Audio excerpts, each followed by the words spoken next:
Welcome to We Are Everyone, a video and podcast series powered by Pivotal Moments, and we focus on the intersection of mental wellness in the workforce.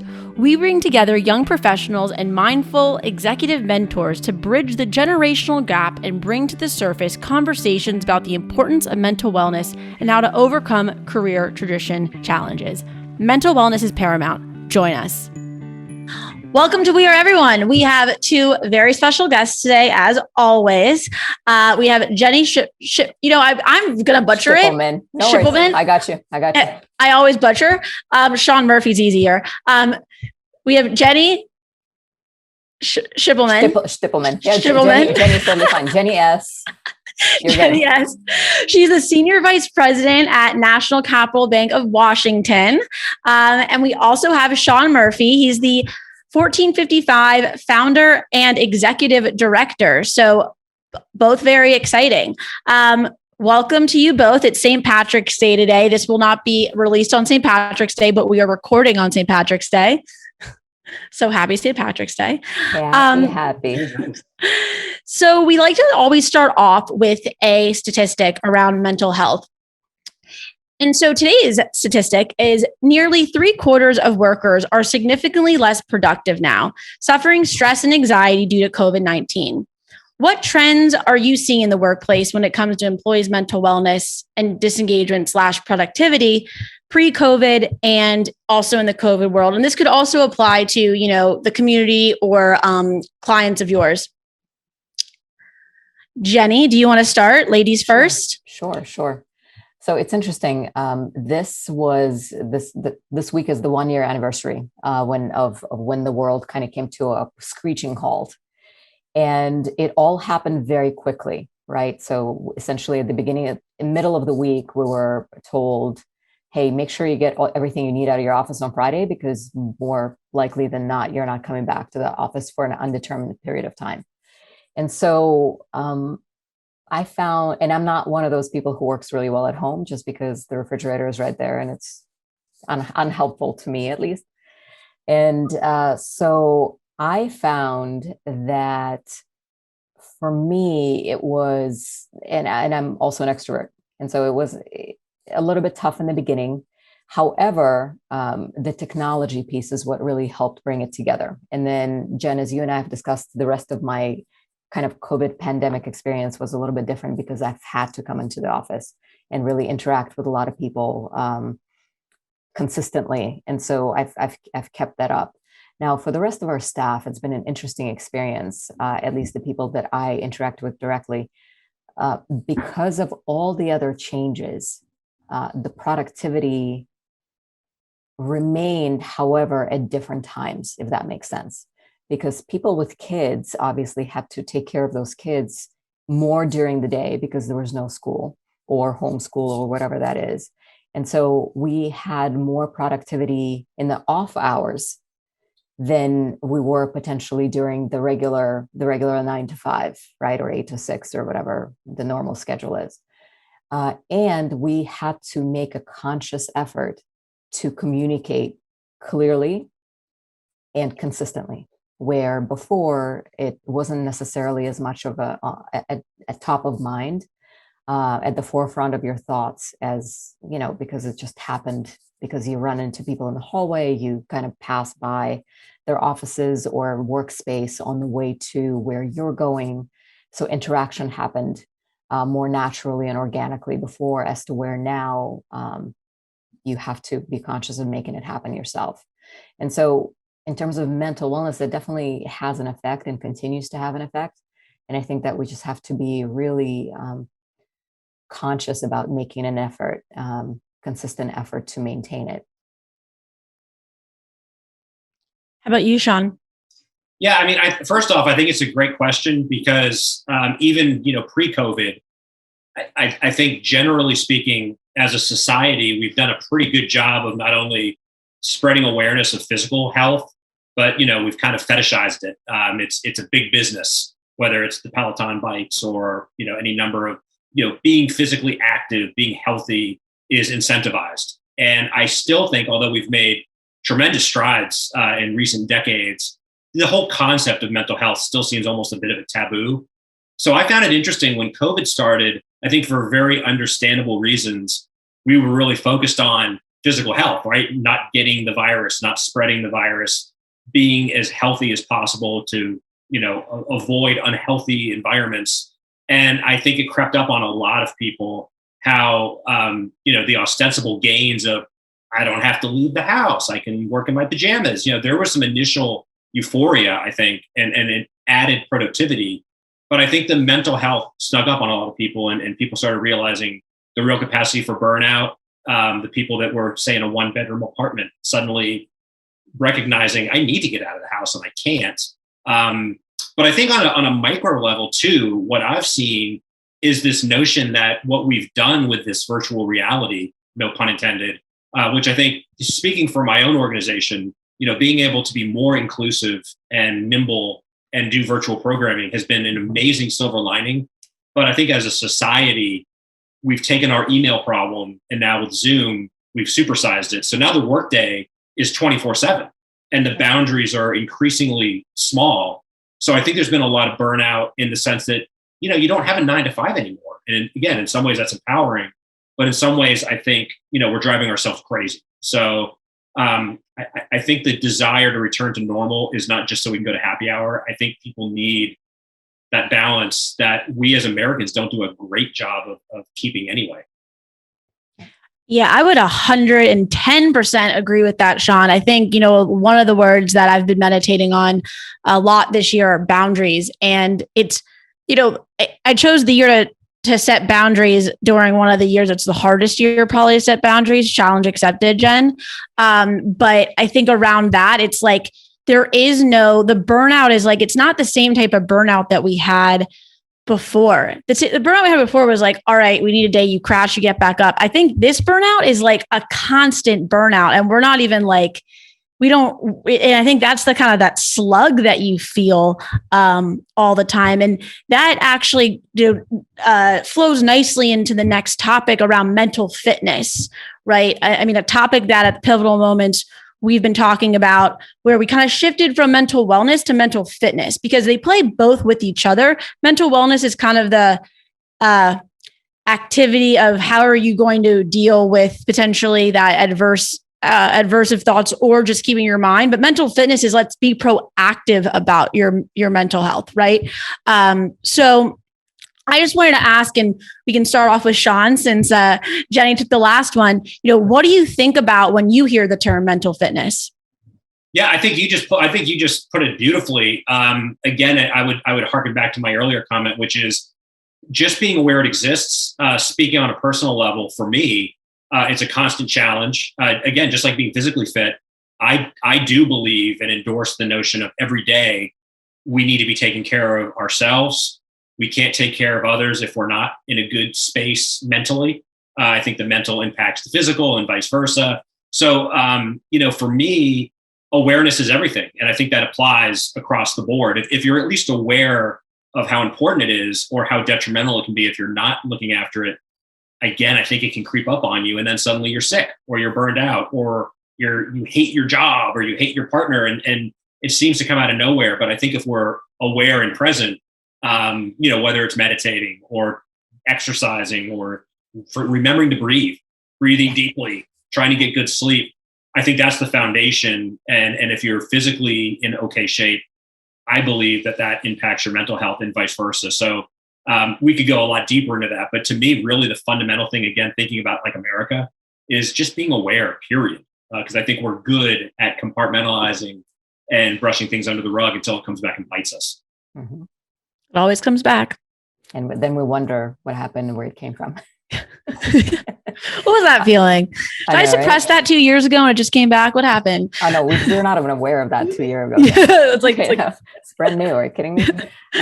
So I couldn't agree with you more. And I'm a very visual person. So to me, when I look at mental wellness versus mental fitness, to me, mental wellness is a point in time. And sometimes you're mentally well, and sometimes you're just having a really bad day or a bad moment. And that's okay. Realizing that mental fitness is more of a process and a consistent effort.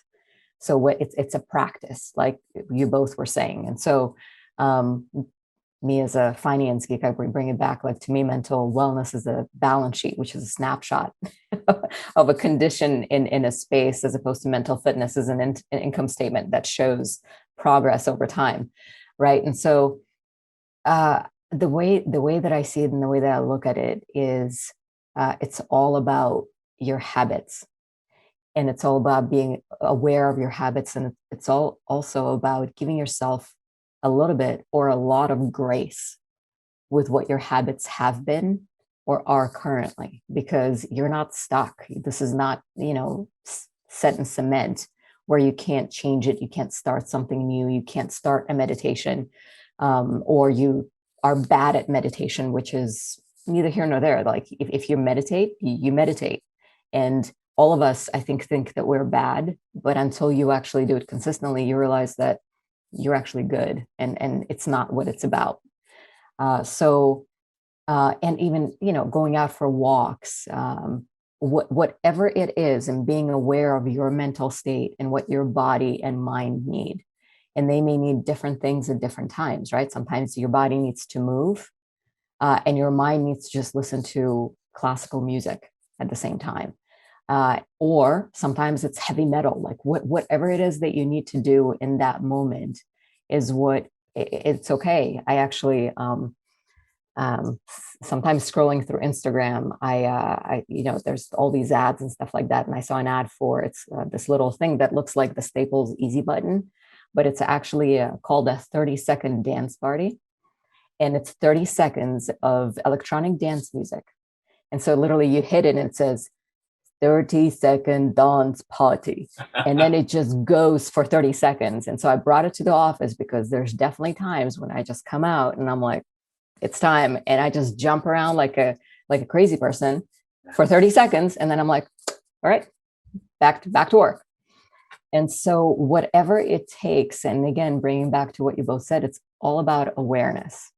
And we in this country, I think that there's places where it's getting a little bit better, but we can all collectively, and me individually, can use a little more work. And I feel like it's never about a destination. Like, to me, there's not a point where now I've achieved awareness. There's no such thing. It's a consistent effort. And as humans, we always get ahead of ourselves or get behind ourselves and just are looking back. And I think it was Gary Vaynerchuk that has this saying that is not really PG thing, but it's a stop looking back. It's messing with your neck. So stop evaluating what you can't change, but start with the present moment where you're at right now. And you can move forward with whatever habits, physically and mentally, to improve where you are or where you will be. It ain't easy though, right? It takes a lot of introspection to do that. But I think it's really, yeah. It's not super hard, but it takes a second, right? Mm-hmm. Like, another thing that I don't necessarily, sometimes it can be super hard to get yourself out of a rabbit hole that you just put yourself in. But all it takes is a second to stop, take a deep breath, and say, you know what, I'm going to stop digging now. And sometimes you can, and sometimes you can't. And that's where grace comes in. Sometimes you just need to spiral all the way down to be like, and then you start back up again. I love that. Well, two fabulous answers. I always like having these interviews too, because I'm just learning. I'm like, it's like a therapy session every single time. It's amazing. Well, thinking about the idea of keeping your mind strong, keeping your, having that, getting yourself out of the rabbit hole. But there's also the aspect too of communication. And I think communication, as Sean alluded to, the Zoom fatigue, the emails. I mean, I can't look at emails right now. I'm like, this is even worse than it's ever been. It's terrible. It's terrible. But now, since, we are always communicating, and the power of communication, it's like, you don't know where someone is at today, right? You don't know where their mindset is. And I know Jenny and I have spoken about this, of just having these difficult conversations. How have you evolved your communication strategy and have had difficult conversations, in the pan? and not via email or text. I find that, so first of all, conversations in general are even more important than ever before. Because we are, as a society, even pre-COVID, pre-pandemic, pre-shutdown, we were kind of down this road of electronic communication that is super helpful when you're trying to just say, I'm running 10 minutes late. But if you're trying to express feelings or concerns or anything that is in any level deep, or if it's beyond a paragraph in an email, you should probably pick up the phone. And that's my rule, is that it's either, I think, 3 back and forths, and then I just pick up the phone, or send the 4th email will be, can you please call me? Or if it's something that is a little bit more difficult or more involved, it always should be a phone call, because all context, all emotion is lost in an electronic communication. And especially now when we're not seeing each other face to face, it becomes so much more important to be able to, and video actually helps a little bit, because again, that's kind of like a phone call, and you see facial expressions, which you lose sometimes in just a regular phone call. It's incredibly important. I can't stress that enough. And sometimes even like with family, I just, like in the first several months of COVID, I was afraid. My parents are older, they're high risk. I wouldn't necessarily go into their house without a mask for a very short period of time. And so we would see each other outside, and I would, like, if there was a communication to be had, we would stand in their backyard and talk from, a safe distance away. And it's to maintain that human connection. And again, going back to mental wellness and fitness, we need to keep training that muscle. One of the things that I'm concerned about with kids these days and stuff like that is they are not sure how to talk to people. I'm not one person. I'm not a person to enjoy small talk. And it's really important to be able to talk to people. I agree with that. And also, I have the same concerns about the future generations. I know my children will definitely, I'm going to not allow them to have tablets until they annoy me, and then I get them tablets. Never say never. How about you, Sean? Yeah, I mean, great answers from Jenny. I concur. I would say that, what I've found consistently as I've, gotten more mature, wise, debatable, but, we get back to kind of emotional intelligence. And the people I find that are successful in the workforce, but even just in day-to-day life, emotional intelligence is another very kind of underlooked, it was a buzzword for a while. I think for all the right reasons, but it kind of gets, dismissed a little bit. And someone that's emotionally aware learns from other people. And I think the most important thing besides honesty and communication is active listening. And whether it's email, phone, Zoom, or even in person, the people that are in the moment are stopping and listening and absorbing what the person's saying. But then the emotional intelligence comes in, and your specific question talked about like difficult clients or difficult conversations. I think it always behooves you to anticipate, know what your client's needs are, or what's in between the lines of that email. Are they having a bad day and this conversation is an excuse to hash that out? Or this has been an issue that's been going on for 2 years and this conversation is going to bring it to a head. Anything you can do to anticipate what the conversation is going to be about can break down that barrier. And if you show that you're there to listen, that's not always going to solve the problem, but I think that solves, or at least it mediates a ton of potential escalation. If as someone that's communicating, if we can just shut up and listen, I think that's half the battle. But it ties back into what we've been talking about: being aware, being in the moment. And I think this conversation is really helpful, even for me, to kind of sort through, because I do catch myself. As a writer, you want to avoid cliches, and there's some buzzwords, awareness, being present, but they're buzzwords for a reason. And I think people, no matter whether you're talking to a football coach or a CEO, it's the similar things that come up over and over again. And being able to communicate well, I think, is everything. And it's interesting. I find, especially today, that there's several types of people. And for those of us who are extroverts, and if you've been stuck without the ability to talk to people, then any opportunity that you have, it's almost hard to get people off the phone or off the call because they're like, oh my God, interaction, give me more. And on the other hand, these are really tough and desperate times for some people too. And like you said, any interaction can be an opportunity for them to hash it out, and understanding that most, I would say close to 99% of things that happen, especially in a professional setting, if it's going wrong today, most of them are not personal things. And so the ability to sit back and listen and then ask the question about the actual issue and being empathetic is what's going to a lot of times take a difficult conversation and soften it.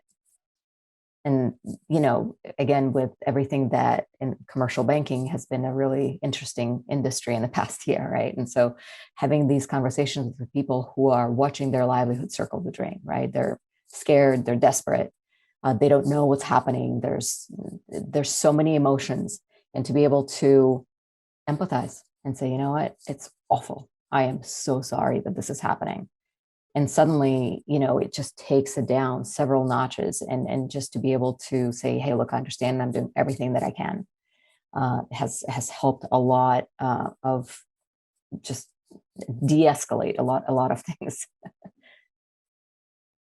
Yeah, I would, and I think that actually segues well. You guys are supposed to be professionals at this. It's just like such a good segue. That segues well into when it comes to mental wellness, the importance of having mindful and situational awareness. And I know, Jenny and Sean, we kind of touched on this in your previous responses, but I think go a little deeper here, because we don't know, like, you can't take anything personally. And it's funny, Sean, when you said those buzzwords, when I read those buzzwords probably before in like motivational quotes, like probably a couple of years ago, I was like, buzzwords, then you start actually getting older and like having experiences. You're like, no, just keep it simple. It makes sense. Like the 4 agreements, don't take things personally, and don't make assumptions, like always running throughout my head.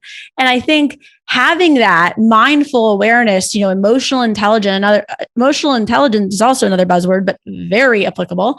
And situational awareness. I mean, if you can have, those 3 aspects and traits, you're golden, and golden to yourself and to others. So I don't know if Sean, maybe you wanted to start here. Yeah, I mean, so I subscribe to the notion that the only thing that we can change is our attitude. So life's going to throw curveballs. COVID is like the biggest curveball for so many people on just a global level.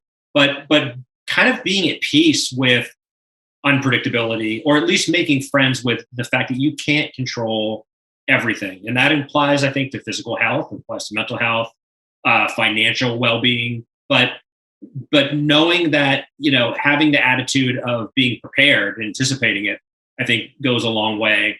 But Jenny brought up a word I think is absolutely critical and applies to all of this, which is empathy. I think approaching situations with both empathy and creativity enable you to understand where the other person's coming from, or anticipate problems that are around the corner, or, see things that are either going to be rosier sooner than later, where other people don't see it because they're stuck in the past, or vice versa. You can anticipate trouble spots where everything looks rosy. And I'll give an example. I mean, last year around this time, I was beginning to actively plan 1455's summer festival. And the year before, it had been in person, because pre-COVID, things like festivals and book readings were necessarily in-person activities. That's what they were.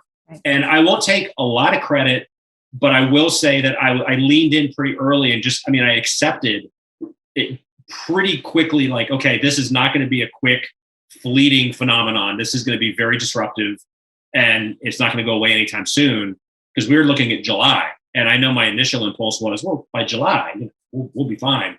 But I started to really think about, not really, because I'm not a Pollyanna, like, let's make lemonade out of the lemons, but it was really more, what are some opportunities that might be inherent in this, or how do we put on a festival? And once I accepted that, well, maybe it has to be virtual, things just started falling into place. And I realized pretty quickly, like, wow, what we can't approximate, the book signing and the lifting a cocktail and connecting with people. Yes, no one's going to pretend that you can replace that. But having a festival that's free and online literally enabled us to go global. So we had people checking in from all around the world. We were able to attract a much wider array of talent. So I'd like to think diversity has always been a critical component of our programming. But I mean, we were able to really cast a wide net and attract, frankly, authors of a caliber that we couldn't have gotten. We don't have that kind of budget to fly someone in from New York City or Paris, but we were able to get some really interesting talent. So to me, that was a real life lesson. I mean, it ended well, which is why I'm bringing it up. I could talk about failures as well, but that was a situation of all the complaining in the world wouldn't have changed anything. We could have decided to cancel the festival. I think that would have been a colossal mistake. And it ended up being bigger and better than we thought. So that isn't to say that every setback can turn into a pro and a positive, but I think if we have creativity, there are ways around. And, again, we're going to get into the buzzword, but to see opportunity where other people see impossibility, I think separates successful organizations from ones that are always operating kind of with one foot on their, on the exit button. I definitely agree with that. I think it's all, I've been saying this too, is it's right now it's the survival of the fittest, unfortunately. And it takes attitude, right? I mean, in my opinion, I do believe I'm a spiritual person. I believe in the universe. And I think if you manifest the right things, sometimes you manifest failure because you're supposed to fail. Like you're supposed to fail in order to learn from that lesson. So you can then, it's just, you can't always be successful. That's not life. How about you, Jenny? What would you respond to that? Again, I couldn't agree more. I definitely think that and this is what's hard for me, right? Like my personality is a fixer, right? Like I can normally go look at something and figure out a way to make it work. And realizing that, Sean, like you said, the only thing I can control is this right here. And not always, right? Or not well. And so this was kind of an exercise in, here we are, mental wellness and mental fitness, as in, how do I take a situation that's tough, right? And how do I make it work? And is there a light at the end of the tunnel? And there is, right? And sometimes it just takes creating a T-chart, right? This is what sucks right now. And this is what I can make, like each of these items is like the pros and the cons. And sometimes it's hard to see the pros, but they're there. And it's a little bit of a mental exercise to actually think in that direction when everything around you spells doom and gloom, right? It's a actual conscious awareness and exercise, and you have to make yourself do it. And we've seen that. And Sean, that's a great example. I love what you've done with the festival, and I'm hoping to be able to participate and join if you guys are doing it this coming year. And I mean, look at all the various restaurants, right? All the various retail establishments around this area that took something that is potentially a wipeout event, right? And started creating something different from it. All these Michelin star restaurants in the DC area that have switched to takeout and delivery, right? All these other restaurants, there's a great example. There's a restaurant in Vienna, Virginia called Clarity Vienna, and wonderful chef, really, really, really good food. And one of the initiatives that he's actually done, and he switched very, very early on to takeout. He was one of the first places in Virginia to do like parking lot dining when they finally allowed outdoor dining and things like that. What he did is initiative, and he just actually finished it. It's called Crossing Culinary Bridges, is where he is really well known in the Vienna area, his restaurant. And so he's very well supported. Obviously can always use more, but he felt loved. And he said, there's restaurants in DC that are neighborhood restaurants that my audience is not familiar with. And so once a week, he would bring in a chef from a neighborhood DC restaurant to cook in his kitchen, and he would market it to his people for takeout and dine in. And so then when things are starting to open up, the Vienna, Virginia community is familiar and will actually make a trip out to DC to see these chefs. And he sold out every night. And this wasn't a free thing. He actually paid the chefs for the food that they cooked and they made and they sold at his restaurant that night. And so that type of collaboration and that type of ingenuity, I feel, is what is going to take through a lot of businesses and a lot of individuals, right? What we need is not only to realize that we can only control ourselves, but also be there for each other, right? It's something that human connection, human contact, it just kind of taken for granted, right? Like, I have a great life, I have a great circle of friends, I have a great family, and then suddenly I can't see any of them. So how does it affect me, and what do I actually need to do, and how do I need to act to not only make sure that I'm okay, but also be there for other people? And that it's a gift, and it's something that I feel like I hope that as things hopefully progress towards the better, we continue to focus on.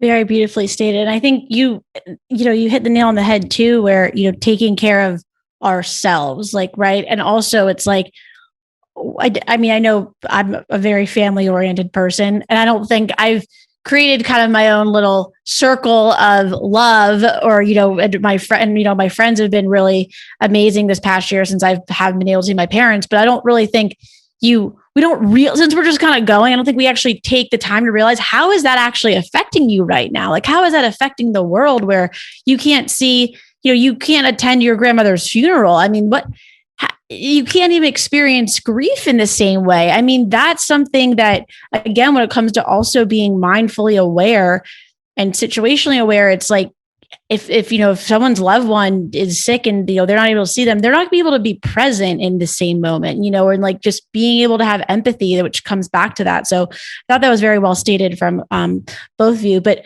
moving to a topic that both Sean and Jenny love, and 1455 also focuses on, is arts and literature. I think one thing that we can see in the aspect of this past year, of where there's been a lot of division just all over the map, and one thing that can unify people are the arts and music and literature. So I would love to hear, your response on how you can incorporate the arts and literature to help maintain a healthy mental fitness. Yeah, I mean, so you're asking, the ideal person, in the sense that, as far back as I can remember, music and literature and movies have not just been like passions. Those are things that probably have saved my life on a number of occasions. And in a fairly early adult age anyway, I knew that I wanted to build a life around, however possible, combining art and what we would call real life, and blurring those boundaries, so that I was living as an artistic life as possible, not only as a creator, as a writer, but as someone that really, it was important to me to celebrate why this was so important. And it's one of the reasons I turned away from academia, although I loved it. I enjoyed being a grad student in literature, but I needed something more than that. And I think what that was, and it took me a while to figure it out, was connecting, and not necessarily in a classroom or a workshop. And what I think art is definitely able to do, you set it up wonderfully, Jen. It does enable communicating in ways that don't necessarily involve politics or culture, or, some of the things that that would prevent genuine connection. And at 1455, I like to say our mission is at once simple and profound. We want to celebrate creativity and build community. And those two things are always feeding each other. So I see daily the ways that connecting communities that are passionate about writing or creating or celebrating writing or book reviews or, live, music, dramatic performance, etc., those communities can do what Jenny was talking about, which is, and I love the example of the restaurants. That's such a perfect, exhibit A of how we shined this past year. But artistic communities finding ways to collaborate and shine light on one another and lift each other up in ways that are really, important. And I think, to me, right, the fundamental, like, why do people create or love art? And I think it's because everyone wants to feel like they're not alone. Everyone wants to feel heard.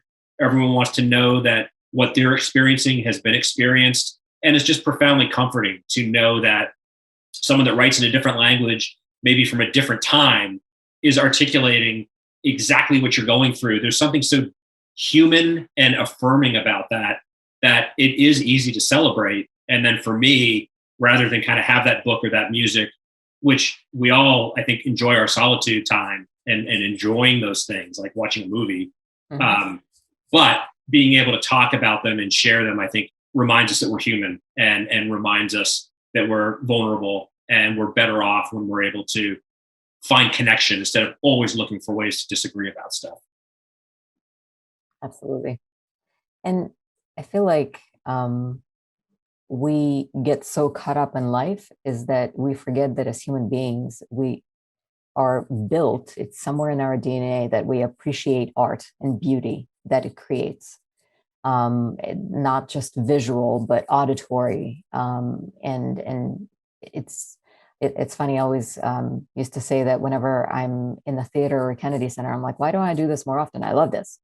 And it's just that we kind of get in a lane and forget and then treat ourselves to art as opposed to the other way around, right? Make it more of a way of life and treat yourself to everything else. So it's, I can't wait for art to come back more prominently. I know that it's going to take time. However, it's interesting. I remember driving through some neighborhoods in Maryland or Virginia, and there's just people on porches playing guitars. And people, gathered in the yards listening to it. And so that is, people are, they know what they want and they know what they need, and they will find a way to get it, right? So whether it's organizing just a backyard situation or lobbying or supporting their artists online or whatever it is. And it's just so important to be able to connect on that level.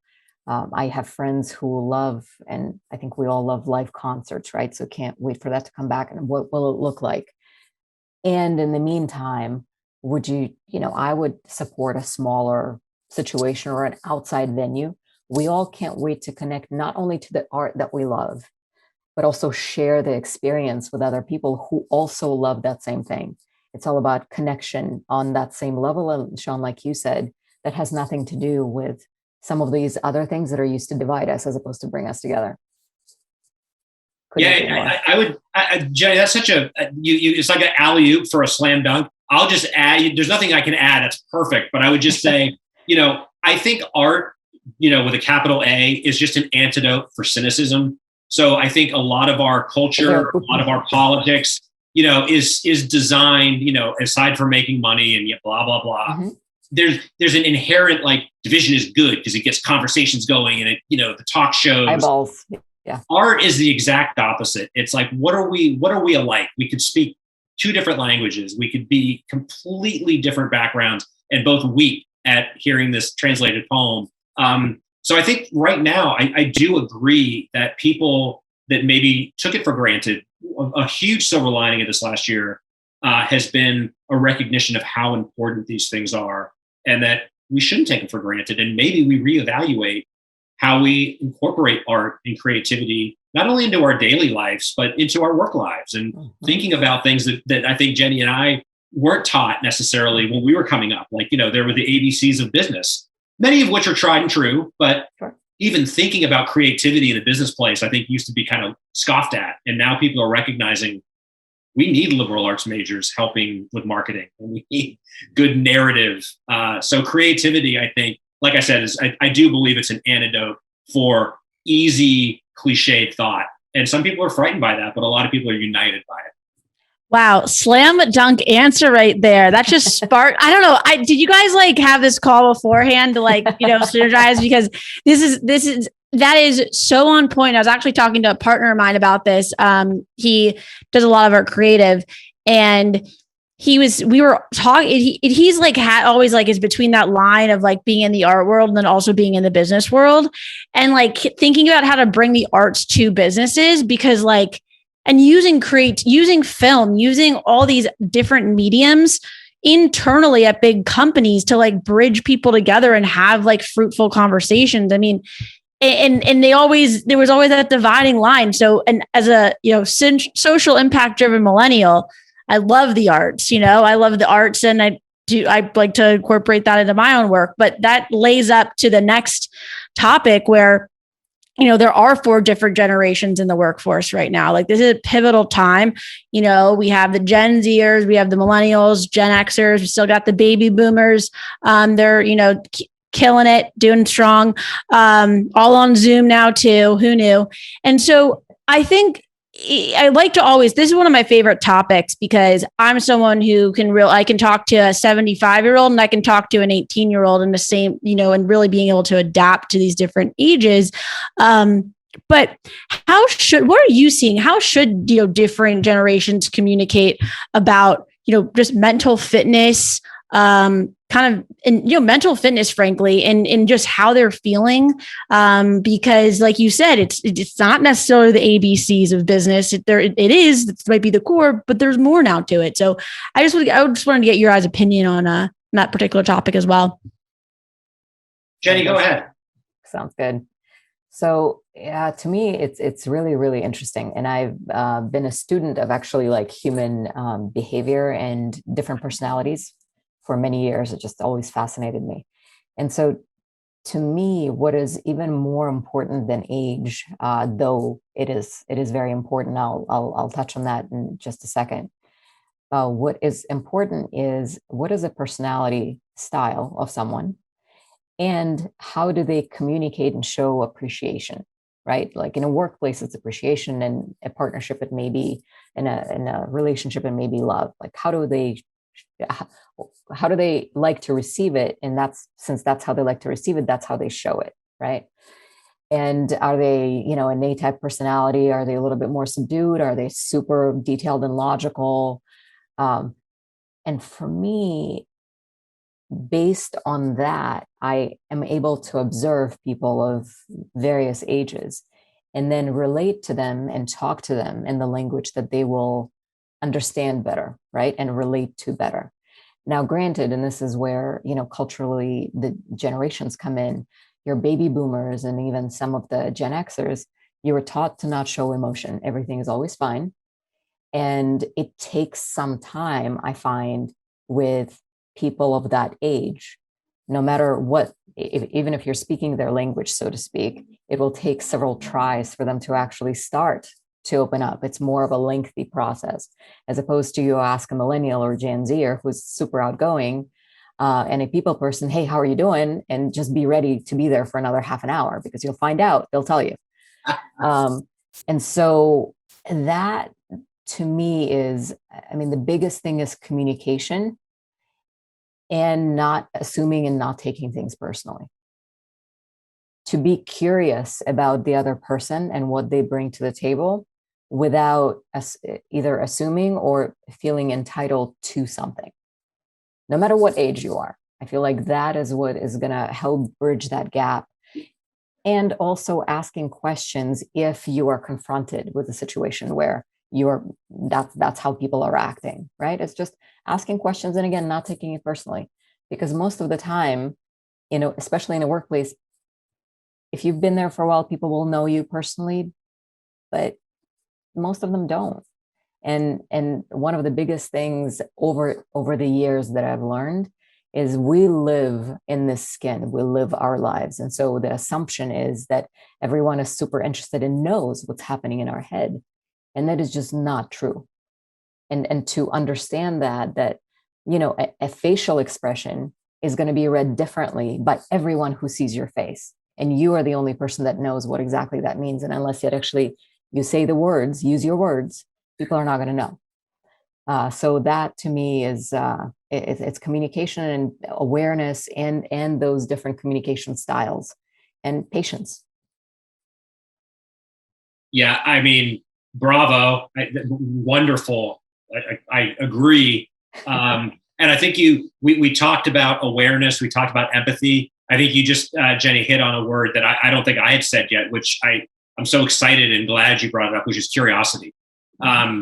Yes, I think most effective leaders show some degree of emotional intelligence and awareness, but curiosity, I think, feeds everything from the artistic endeavors to hardcore type A business people. I mean, whether we look at a Steve Jobs or, again, a professional athlete coach, there's a curiosity about other people. It makes people tick that I think drives the ability to communicate, the willingness to listen. But your question, when I saw it, Jen, cracked me up because I'm definitely kind of an ideal. I came up where the last vestiges of the pre-internet world.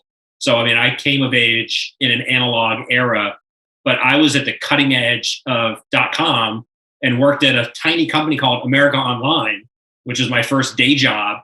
And so I was at the company that helped revolutionize Casual Friday or Casual Every Day for that matter.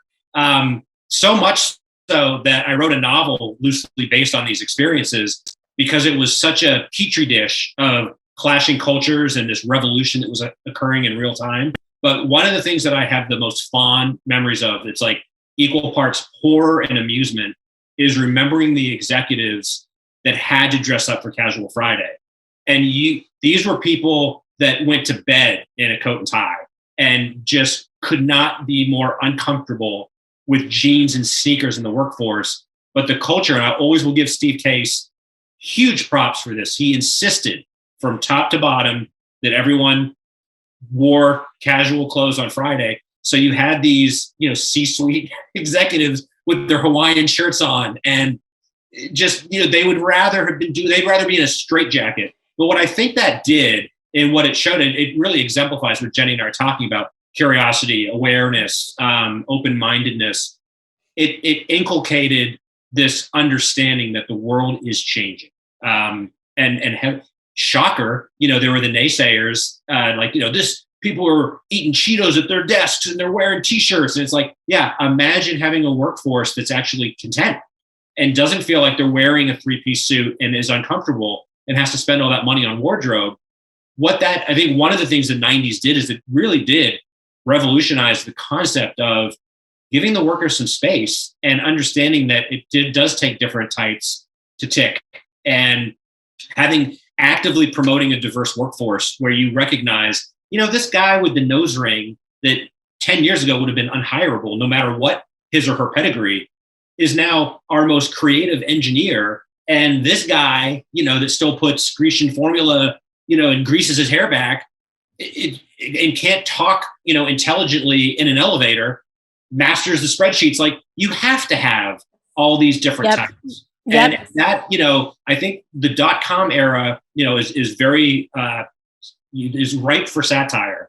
But I think it ushered in this idea that if the world is changing, if you don't adapt, right, another buzzword, but if you're not able to adapt and try to really understand, like, what makes my employees or what's going to produce the best results, that is, and again, I don't know why I'm not that big of a sports guy, but I think it's such an easy analogy. I mean, there are some coaches, right, that are like, my way or the highway, and that's tried and true and successful. I think in the 21st century, most successful leaders and coaches are like, I try all kinds of different things, but mostly I'm listening. So adaptability, I think, is what's going to bridge the Gen Zs and even the Gen Xers, because as Jenny pointed out, there are age-related attitudes, but I think I've certainly seen it. I've worked with 20-year-olds that were 21 going on 70. And I've worked with, especially in the artistic field, I interact with, 50-somethings that are teenagers in all the right ways. So yeah, you can't judge a book by its cover and yada, yada. But I think being able to be flexible and lean into change is such a overlooked key to success. Yeah. And, I loved that response a lot too, because one thing that I think that, and as someone who's a millennial and likes to look at, we sometimes younger folks like to look at the older folks and be like, well, they just don't get it. They don't understand, right? Like we're radical changers. And I'm like, kids, do you understand who set us up for success? Like, do you know who did that? Are the older generations. And so like, if Steve Case didn't implement casual Fridays and change around the workforce, I wouldn't be sitting here in a baseball cap right now. You know what I'm saying? Like, it's like, that's what's kind of beautiful about society and humans. But if we actually can recognize, like I always say, thank you to to older generations, because you wouldn't have been able to pave the way or take things that we liked and didn't like. That's what we do. It's like typically the other generations take what they didn't like about it and try to change it, and then we'll do the same. So, I mean, I think that's a really, really interesting point, and I'm happy you brought that up, Sean, because that is someone who was kind of more of the, well, I don't get it. Like, they don't understand me. Probably a couple of years ago, I'm like, no, like, change the mindset. Well, I want to play a game as we finish up here called What's That Resource? And I always, frankly, I don't know if Jenny, you can't use a 30-second dance one because you already used that. So you need to come up with another one. But it's something that, how do you flex your mental fitness muscle? We have yoga, we have the Peloton, we have all that jazz, but those are sure. But like, what is that thing that, like, maybe it's like painting with your robe on? I have no idea, but I just wanted that. We always like to ask our guests that question. Mm-hmm. So, and I don't want to kind of be hypocritical and say that I do something consistently when I actually don't. So instead of telling you what I do, I'll tell you what I do sometimes and wish I did more. Sure. Is what I know that in stressful times, what really helps me, and I know Sean talked about that a lot, is working out. Like, if I have a high level of stress in a day, a good workout is what just levels everything out and helps me get rid of whatever that negative energy, negative endorphins replace that. And I know that when I do that consistently, I am in a better state of mind consistently. I'm more productive consistently. I feel better physically consistently and mentally. When I meditate consistently, and what, sometimes, as I mentioned before, I feel like meditation has a lot of things that people attach to it, right? Like, you don't have to sit in a dark room on a pillow and think of nothing for 30 minutes. For me, I can take a 5-minute walk without my phone. And there is such a thing as a walking meditation, and without music or with music, whatever. It's just without whatever the pressures of the world, of work or people just hitting me, right? And so to me, taking a break is what helps me keep the mental fitness and mental wellness, and knowing when I need one. It may be in the middle of the day. It may be at the end of the day. It may be that I start the day a little later because I need that time. And obviously, I'm super fortunate to have that flexibility. But knowing what I need, when I need it, and to using my voice to ask for what I need is what helps me stay mentally fit. That's a great answer. Yeah, how about you, Sean? I don't know how I can follow that, but I'll do my best because that was great. Here again.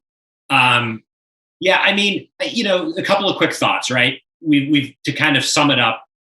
You can't expect to be effective in either the workforce or in your day to day if you're not honest with yourself and you're not making an actual effort to know what your needs are, which Jenny just articulated beautifully, right? But if you can't acknowledge what's getting you down or what excites you or what's lacking, you're going to be grasping at straws. So one thing I learned, and I recommend this to any younger person, I waited tables before, during, and after college. And that taught me virtually everything I needed to know about the world, because you see every experience from speaking of empathy and perspective, seeing, a lot of the back kitchens were populated then and now by immigrants, illegal or not, working 2 jobs, 80 hours a week. And on your worst day thinking, I don't even know what hard work is. And I'm probably making triple their salary for a fifth of the effort. Those things are good for perspective. But what I found as a waiter, when you get 5 tables at one time, it took years to figure out the number one thing to do when you're as busy as you can possibly imagine being is to slow down.